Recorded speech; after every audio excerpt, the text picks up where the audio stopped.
Pues en la música empecé a los 14 años. Estuve estudiando solfeo en la calle Zúñiga, en el conservatorio que había en aquella época. Luego iba a clases también de batería que me daba un militar, un brigada del ejército que estaba en la banda de música.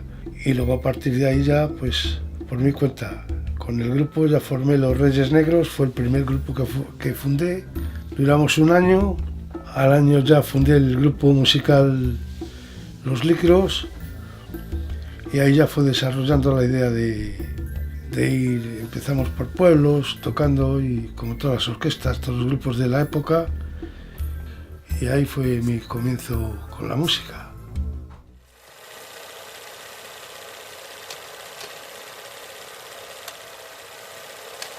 Pues Licros es un nombre griego que traducido al castellano significa los pacíficos. El grupo le componíamos 5 elementos, 5 miembros, que era Silvano el organista, Andrés de la Fuente guitarra y voz, Luis de la Torre punteo, yo batería y Manolo bajo. El grupo el Licros se funda en el 65, en el 65-66. Hacíamos mucho clásico, temas de pachanga para los pueblos, pasodobles.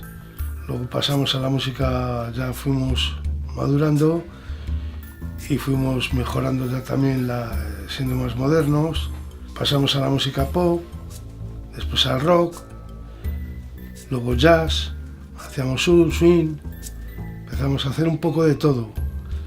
Ensayábamos muchas horas y bueno, así es como surgió el grupo y se fue consolidando.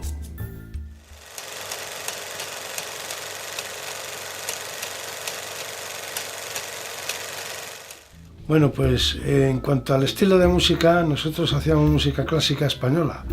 Aquí existía mucho el pasodoble, la copla, lo que es el folclore nacional. Nos costaba mucho entrar en el tema inglés, en la música extranjera, en el tema del rock. Yo personalmente era un enamorado de Elvis Presley, me gustaba mucho el rock que hacía, el tipo de música, Beatles. Para conseguir todos esos discos había que traerles de extraperlo, de contrabando. Entonces cuando alguien salía de España siempre traía algo nuevo por ahí. De ahí es donde empezamos ya a modernizarnos. En aquella época hacíamos canciones también de Deep Purple y bueno, era un poco raro porque en los pueblos cuando hacías algo de esto se quedaban como extrañados. Pero vamos, lo que es en capitales y ya se empezaba a ver la movida, a surgir la nueva ola de la música. Entonces todo esto nos vino luego muy bien para poder continuar con ese género. Se fue expandiendo, se fue abriendo el campo hasta que vino ya la música, que llegó la música a España pues como está ahora, más o menos.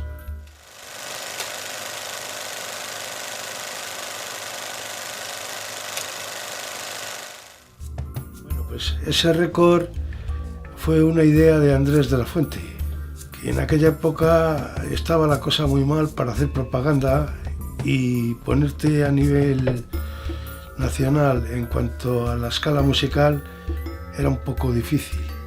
Había que hacer unos esfuerzos de la hostia y tener mucho dinero para poder promocionarte. Entonces la idea que tuvo fue de hacer el récord nacional, que le tenían unos chavales de Zaragoza, y entonces poder que se nos fuera oyendo por ahí. Lo intentamos, estuvimos ensayando para hacer ese récord. Durante 8 horas ensayábamos casi todos los días.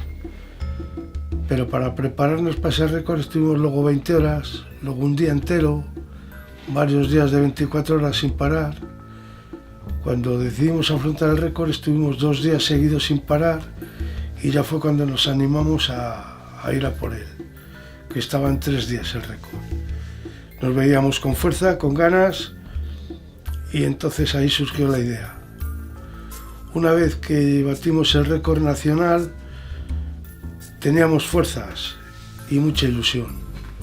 Y ahí ya hicimos un esfuerzo y anunciamos que íbamos a por el Mundial, que le tenían un grupo de Nueva Orleans. Y le superamos y estuvimos ya 100 horas tocando, que son 4 días, 4 horas y 1 minuto. Lo del minuto es importante porque, bueno, es una chorrada, pero es que ya no podíamos más. Ya terminamos extenuados y ahí terminó todo. Ya, luego ya yo batí otro récord.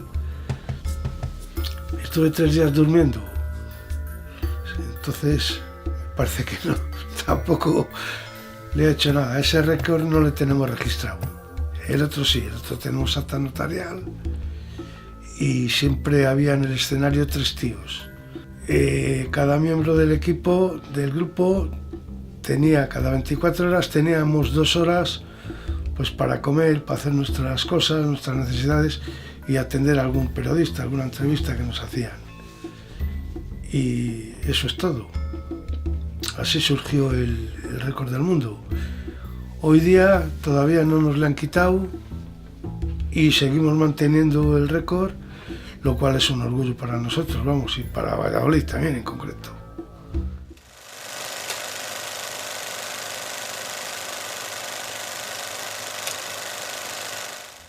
Bueno, pues en aquella época el mundo de la música estaba un poco limitado en cuanto a las canciones. Cuando íbamos por ahí por pueblos, en las capitales teníamos menos problemas, pero había alguno. Pero en los pueblos era exagerado, porque iba el censor, iba el cura, la Guardia Civil y algún alcalde o algún concejal y te pedían, había que presentar una hoja con las partituras de lo que ibas a hacer. Entonces, de las canciones que tú les llevabas a ellos, si llevabas 20, a lo mejor te dejaban 12. Las otras te las censuraban. Yo, por desgracia, tengo alguna mala experiencia con la Guardia Civil y el cura del pueblo. En Villalpando, concretamente, pues estuve en el Trullo por cantar Verde que te quiero verde, que hoy día es una chorrada, una gran canción, que en aquella época estaba prohibida. Y por eso me tiré una noche en el calabozo en Villalpando. Me soltaron cuando pagamos una multa de 25 pesetas de aquella época. Y bueno, pues es una de las anécdotas. En Ceinos de Campos me pasó lo mismo. En Fresno el Viejo, lo mismo. Si ibas a empezar a tocar, te paraban allí y a ver qué van a tocar ustedes. Pues esto, pues esta no la pueden tocar, esta tampoco. Te las tachaban y si las tocabas, pues ya sabes. Te daban todas las luces, te paraban la música y nos cortaban el baile. Así funcionaba aquella época.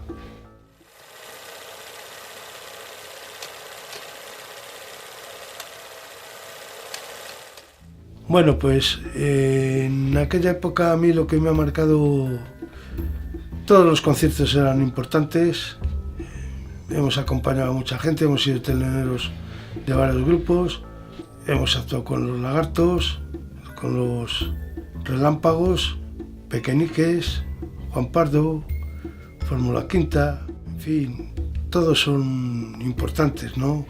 Unos más que otros por la relevancia del personaje. A mí personalmente, yo creo que Relámpagos era uno de los grupos que más me atraían, por el tipo de música que hacían, porque hacían una música muy limpia, un sonido muy limpio. Nosotros no éramos grandes músicos, pero éramos muy limpios, sonando en directo. El directo que hacíamos era un directo acojonante. No tenía nada que envidiar a las grabaciones. Entonces, Relámpagos me gustaban por la limpieza que tenían en la ejecución de sus temas. Eran muy buenos, muy limpios.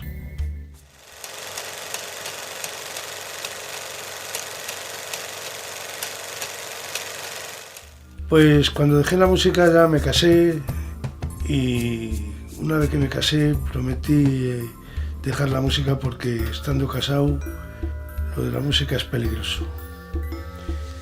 Entonces ya me dediqué a currar. Como había estado en artes y oficios, pues dominaba el tema del poliéster, hicimos unas pruebas allí en la escuela y luego ya pues me vinieron a buscar para hacer piscinas y historias, me enrolé con ese tema y monté una fábrica de piscinas y sigo funcionando haciendo las mejores piscinas de Castilla y León, por no decir las de España. Pero vamos, y así surgió. Llevamos también con una experiencia de 50 años también de... Entonces no hacía nadie poliéster, era una innovación. Entonces había que luchar por salir de lo clásico e ir innovando. Y en aquella época, hace 40 años, pues hacer una piscina de poliéster, todo el mundo iba aquí a lo clásico, al hormigón tradicional. Entonces hubo esa innovación y atinamos. De hecho, mi hijo sigue con la empresa, estamos en Cubillas y 1 millón de clientes contentos todos. Es importante eso.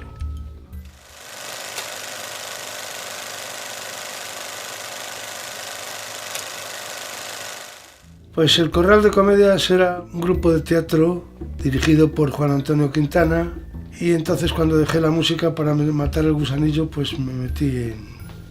Me ha gustado mucho el teatro, siempre me metí ahí. Juan Antonio es un hombre suficientemente reconocido en Valladolid y a nivel nacional, entonces bueno, pues lo pasé muy bien ahí también. Luego estuve también, vamos, antes de estar con él estuve haciendo teatro también con Carmelo, Estrella Ledesma, que era la abuela de Abigail, de aquí de Valladolid, que la seleccionaron también para ir a Eurovisión y luego pues no salió, pero vamos. Y estuve con ellos pues entre Valladolid y Salamanca, pues haciendo pueblos, íbamos haciendo teatro con los titiriteros de la época.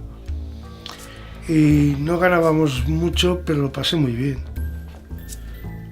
Esa es la historia mía en cuanto al teatro.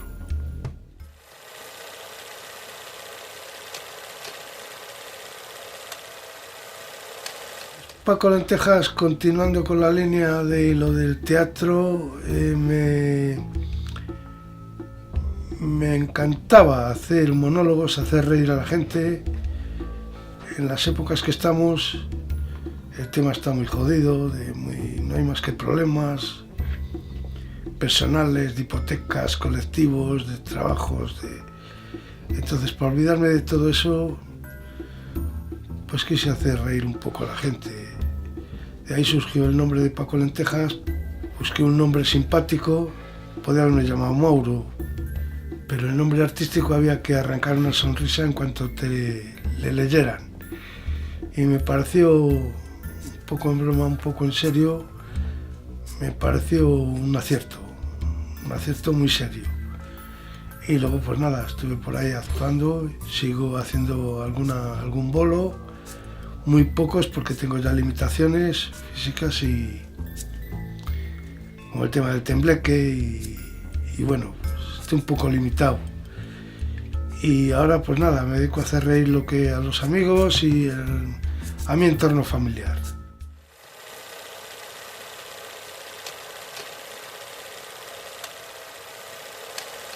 El tema de la poca promoción que se nos da a los artistas de Valladolid es que Valladolid exige mucho y se nos exige mucho. Dicen que nadie es profeta en su tierra.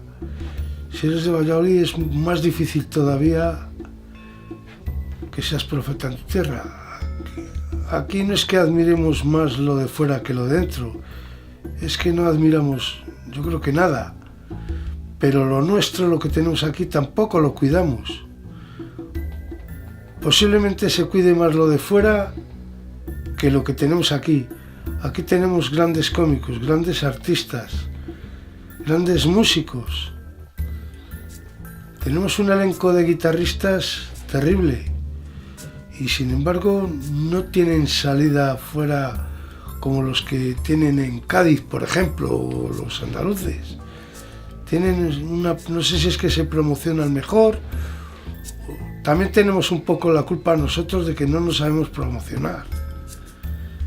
Porque yo hace poco estuve con dos americanos y me comentaban comentando lo del récord, me decían que si yo fuese americano, dice, estaría dando conferencias por las universidades de toda América. Dice, igual que dan conferencias los maestros, gente relevante que ha hecho algo importante, pues nosotros no lo sabemos vender eso. Pasa como pasaba con el vino, que antaño teníamos el mejor vino del mundo y tampoco le sabíamos vender. Ahora, afortunadamente, se está logrando ese tema de saber vender la producción que hacemos, tanto en productos de Castilla y León, como en arte, como en música, pintores. Tenemos grandes pintores aquí y tampoco se les oye a nivel nacional excesivamente.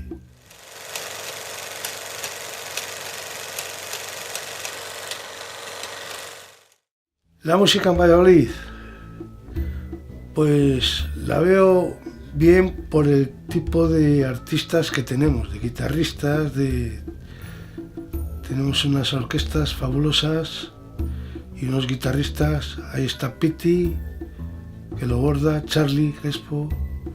Hay un elenco de artistas, te podría decir 40 aquí en Valladolid, pero 40 que si uno es bueno el otro es mejor. Y lo veo jodido también por lo mismo, por el tema de la promoción. Ahora mismo, por ejemplo, todos estos artistas que hay, yo ya lo he dejado, pero sigue Andrés de la Fuente, sigue actuando, y todos estos artistas que te comento resulta que no tienen locales donde ir a actuar. Entonces hay una serie de prohibiciones que limitan al artista. Entonces, para ir a una sala donde es muy difícil y una sala muy grande, trae gente de fuera. Digo muy grande, que aquí tampoco hay grandes salas, que hay espacios grandes, pues el estadio, la Plaza de Toros, que es donde se hacen esos conciertos, y siempre viene gente de fuera. Lo veo jodido. Para los artistas de aquí lo veo chungo. Lo veo chungo por ese tema, no porque no valgan. Porque cuando salen por ahí dan el cante, quedan de lujo, quedan de Valladolid, pues de puta madre.